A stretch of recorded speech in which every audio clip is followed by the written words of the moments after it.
ভাগ্য পরিবর্তন করতে চাইলে তিনটি গোপন আমল কখনো ছাড়বেন না। এই তিনটি পাল্টে যাবে। এই ৩টি সে আমল মাস্ট বি আপনি করবেন। আল্লাহ পাক রব্বুল আলামিন আপনার ভাগ্যে ভালো কিছু দিবেন ইনশাআল্লাহ। আমরা অনেকে মনে করি ভাগ্য মানে হচ্ছে যদি টাকা পয়সা আমার কাছে আসে, সম্পদ আমার কাছে আসে, আমি যদি কোটি কোটি টাকার মালিক হয়ে যাই তাহলে মনে হয় আমার ভাগ্য ভালো। আবার অনেকে মনে করে যদি আমার কাছে টাকা পয়সা না থাকে, সম্পদ না থাকে, আমি যদি গরিব হই তাহলে মনে হয় আমার ভাগ্যটা খারাপ। বিষয়টা এমন নয়।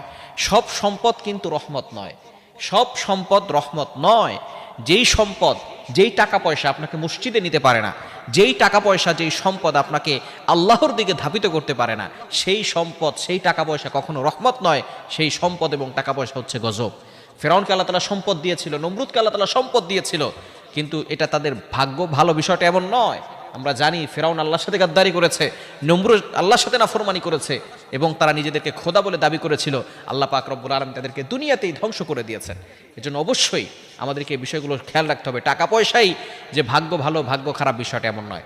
আপনার কাছে টাকা পয়সা নাই, দেখবেন অনেক মানুষের টাকা পয়সা নাই কিন্তু তার লাইফে হ্যাপি আছে, তার লাইফে খুব খুশি আছে, সুখে আছে, এটাকেই বলা হয় তার ভাগ্য ভালো।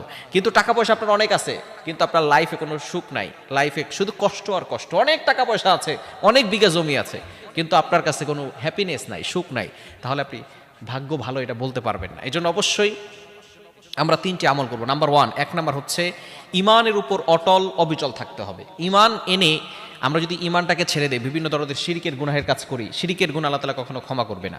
5 নম্বর পারার 5 নম্বর পৃষ্ঠার 4-5 নম্বর লাইন, সূরা নিসার 48 নম্বর আয়াতে আল্লাহ বলে দিয়েছেন, ইন্নাল্লাহা লা ইয়াগফিরু আইয়ুশরাকা বিহি ওয়া ইয়াগফিরু মা দুনা যালিকা লিমান ইয়াশা। আল্লাহ তাআলা সব গুনাহ ক্ষমা করবেন, কিন্তু শিরকের গুনাহ আল্লাহ তাআলা কখনো ক্ষমা করবেন না। এজন্য এক নাম্বার হচ্ছে ইমানের উপর অটল অবিচল থাকা। আল্লাহ তাআলা পবিত্র কোরআনুল কারীমের ভিতরে নিজেই বলে দিয়েছেন, 24 নম্বর পারা 19 নম্বর পৃষ্ঠার 3-4 নম্বর লাইন, সূরা হামিম আস-সাজদা 30 নম্বর আয়াতে, ইন্নাল্লাযীনা ক্বালু রাব্বুনাল্লাহ সুম্মা ইসতাকামু তাতানাজ্জালু আলাইহিমুল মালায়েকা আল্লা তাখাফু ওয়া লা তাহজানু ওয়া আবশিরু বিল জান্নাতি আল্লাতী কুনতুম তুআদুন। নিশ্চয় যারা ইমানের উপর অটল অবিচল থাকবে তাদের মৃত্যুর সময় কোনো ভয় থাকবে না। তাদের মৃত্যু হতে দেরি সাথে সাথে আল্লাহ তাআলা আবশিরু বিল জান্নাতিল্লাতী কুনতুম তুআদুন, তাদেরকে জান্নাতের ব্যবস্থা করে দিবেন। সুতরাং যারা জান্নাতে যেতে পারবে তাদের ভাগ্যটাই হচ্ছে সবচেয়ে বেশি ভালো, ঠিক কি না? শুধু তাই নয়, ইমানের উপর অটল অবিচল থাকলে দুনিয়াতে আল্লাহ পাক রব্বুল আলামিন সুখ শান্তির ব্যবস্থা করবেন। নাম্বার 2, দ্বিতীয় নাম্বার হচ্ছে আল্লাহর আনুগত্য করা, আল্লাহর ইবাদত করা, সকল গুনাহের কাজকে ছেড়ে দিয়ে আল্লাহর আনুগত্য করা। আল্লাহ পাক রব্বুল আলামিন মানুষ এবং জিন জাতিকে একমাত্র আল্লাহর আনুগত্য করার জন্য এই দুনিয়াতে পাঠিয়েছেন। এবং 3 নম্বর হচ্ছে দোয়া করা। আপনি যত বেশি পারবেন ইস্তেগফার করবেন, তাওবা করবেন এবং আল্লাহর কাছে দোয়া করবেন, হারাম থেকে দূরে সরে আসবেন, এবং একমাত্র দোয়াই পারে মানুষের ভাগ্য পরিপূর্ণভাবে পরিবর্তন করে দিতে।